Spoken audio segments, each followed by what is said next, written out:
Clydebank are still with us. The leading striker, Ken Eadie, who's missed so much of the season. Stevie Kerrigan continues up front following his transfer from Albion Rovers to partner Craig Flanagan.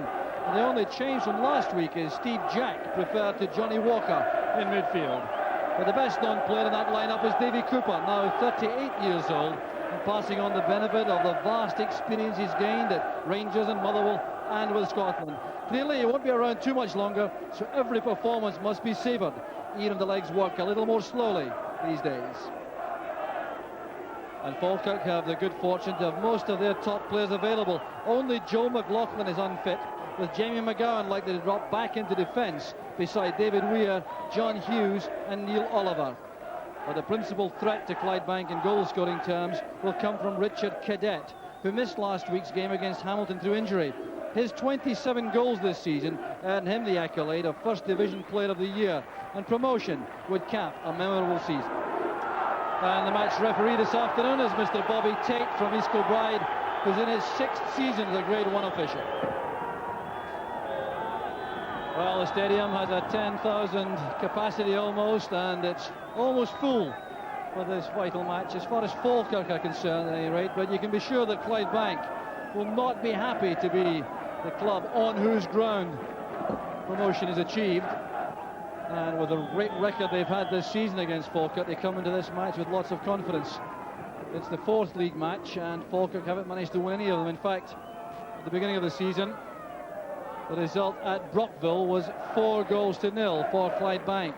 At that stage, of course, they were leading the league very comfortably.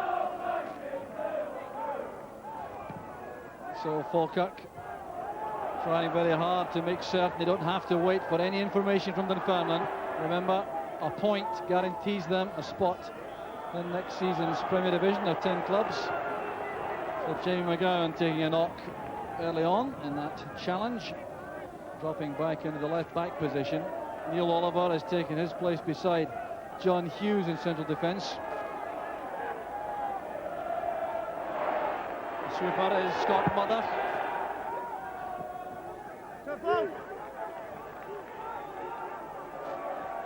Here's Cadet. Led in by May. The challenge is made in the edge of the area. And Gary Matthews and the Clydebank goal relieved there to survive. That all happening right in front of the massed Falkirk support behind the goal. Here's Richard Cadet again, showing his excellent close control. It's a good turn. The header is on! It's a goal for Falkirk! Nicky Henderson! The goal's been threatened right from the start, and Falkirk go ahead to the delight of their huge travelling support. A great ball fired in there by Weir, met firmly by Nicky Henderson, and Matthews had no chance of stopping it. A push by Cadet.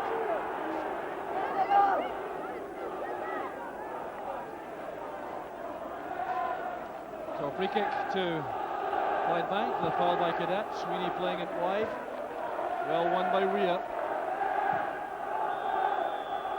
And a hefty late challenge there by Ristich on Sutherland.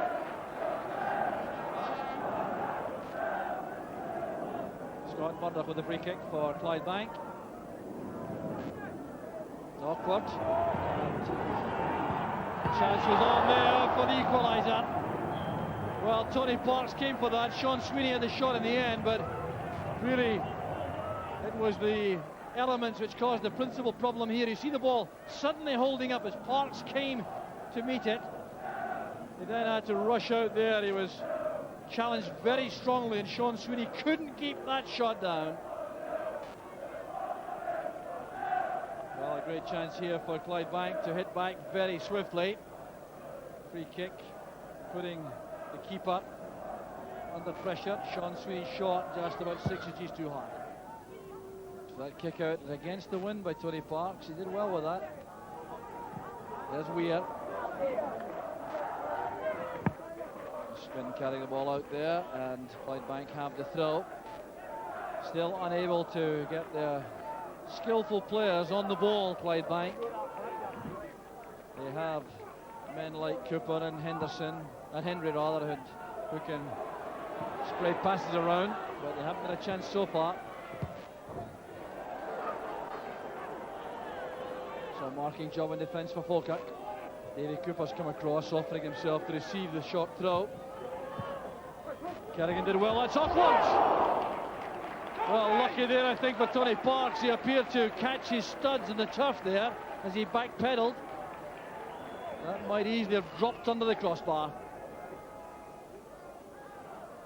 Well, the throw was a good one, allowing Kerrigan to play this in over his head.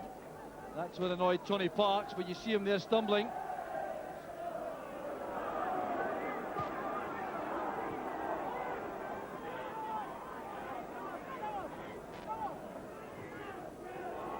We are using his goalkeeper. Well, the clearance not too convincing. Here's Cooper. Looking for Henry, that's a great pass. Brilliant play by Clydebank. And a let-off without question for Falkirk. And it was a glimpse of vintage Davy Cooper. His first real involvement in the play. You look at the quality of the pass into the path of John Henry, and he couldn't get that under the crossbar. Delightful play from Cooper. Well, you can think of very few players in the country who would have picked out that pass for John Henry. And Tony Parks, much relieved to see that over. Turned back by Traynor. Matthews timed the volley well. Here's Cooper again. Releasing the pass early for Henry.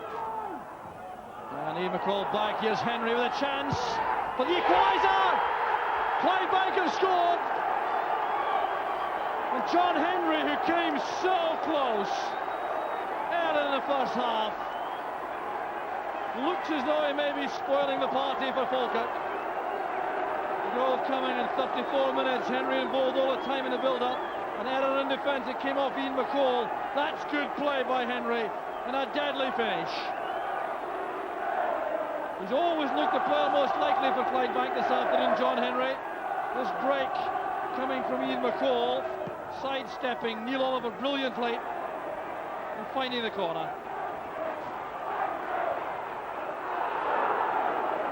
So Falkirk trying to hit back swiftly. Here's Ian McCall. Charged down by Murdoch. Flanagan has time to turn. Good running from defence by Traynor, but that's overhit. Here's McGowan. McCall takes over. Trying to find his way past Sweeney. That's a very good tackle by the Clydebank skipper. McCall anxious to make amends, I think. Sweeney exchanging angry words with Colin Sutherland.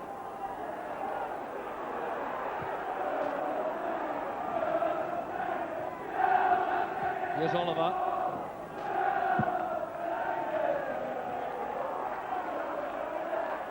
Well, a real shock for Falkirk, finding Clydebank with the spirit to come back. Hounded there by Jack and Henry in midfield. He's earned the free kick though.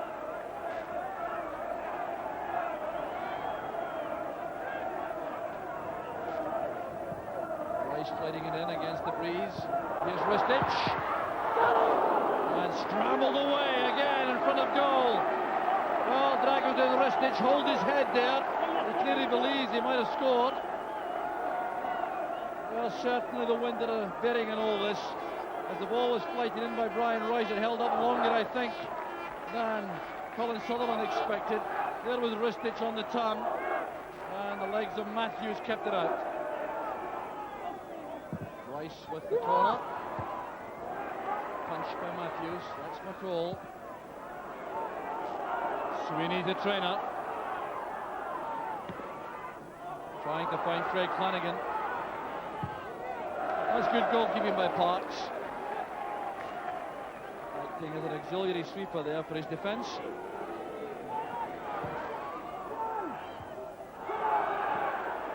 And some relief here for Falkirk. Eddie May. Faced by Cooper.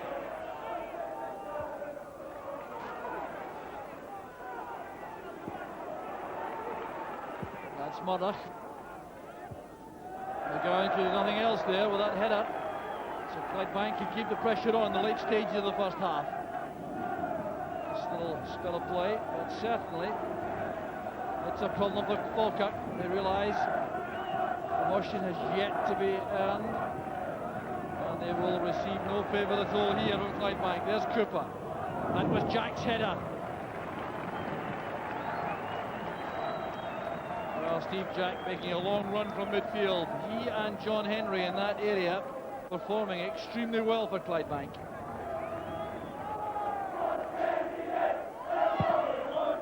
And the half-time whistle goes. It's been all action and hectic in the first half. Falkirk getting off to the best possible start, with Nicky Henderson scoring an excellent opener. Then John Henry there produced a superb finish in 34 minutes to bring Clydebank right back into the match, and that sets up a dramatic second half. At half-time, it's Clydebank 1, Falkirk 1. So Falkirk now with the benefit of a stiff breeze behind, looking to clinch their place in the Premier League next season. They have news, I've no doubt, at half-time that the Fairland seem to be in control against Clyde, leading by 2-0. That'll have been thumped home to them, I'm sure, by the manager, Jim Jeffries. Here's Cadet.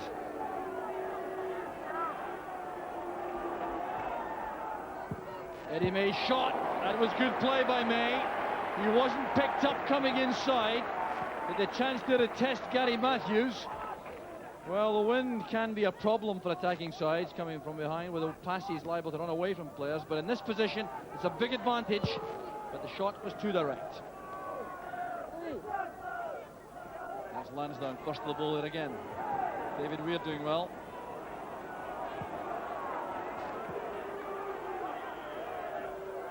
The referee insisting that play is held up while he checks on any damage to Alan Lansdowne.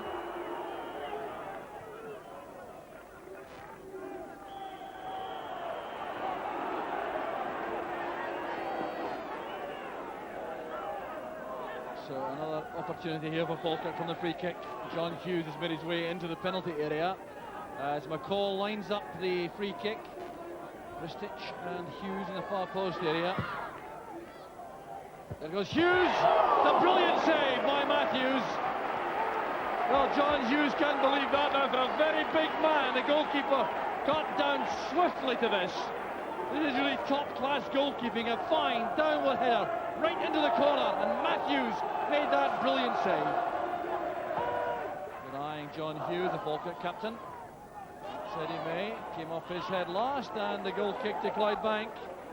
Well, I wonder if that may prove costly for Falkirk. That splendid save by young Gary Matthews.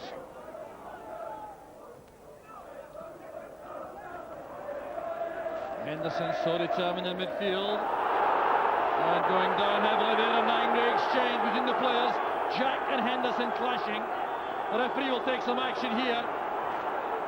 Well, Stevie Jack's in trouble at least. I wonder how the referee will deal with this. It was a nasty one, all right. There was Henderson trying to check inside Jack. Now that was the first bad tackle. Then the tangle of legs as they went down. And the referee taking action here. Well, now, what colour of card is he showing? It looks like red. Jack is leaving the field. And so is Nicky Henderson. Both players ordered off. Well, Henderson was the initial victim of a heavy tackle, but then reacted very angrily. And for the retaliation, he goes off. Murdoch, Cooper.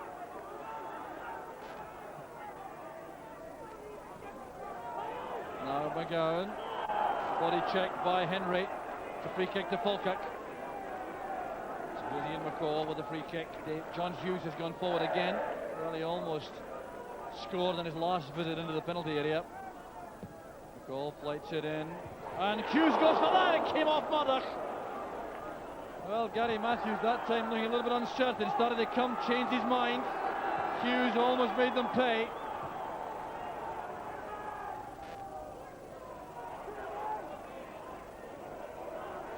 Marking very tight indeed. That's why Rice is taking so long with the ball in his hands. Here's May. And Matthews caught almost there as Hughes came in swiftly. Well, from the throw here, Ryan Rice allowed Eddie May to send over a very good cross, and Hughes attacked the ball extremely well. Well, the pass was intended for Walker. Gone for a throw. Well, the Falkirk fans scarcely taking their eyes off the referee, I suspect. The 90 minutes have come and gone. There's a little bit of injury time.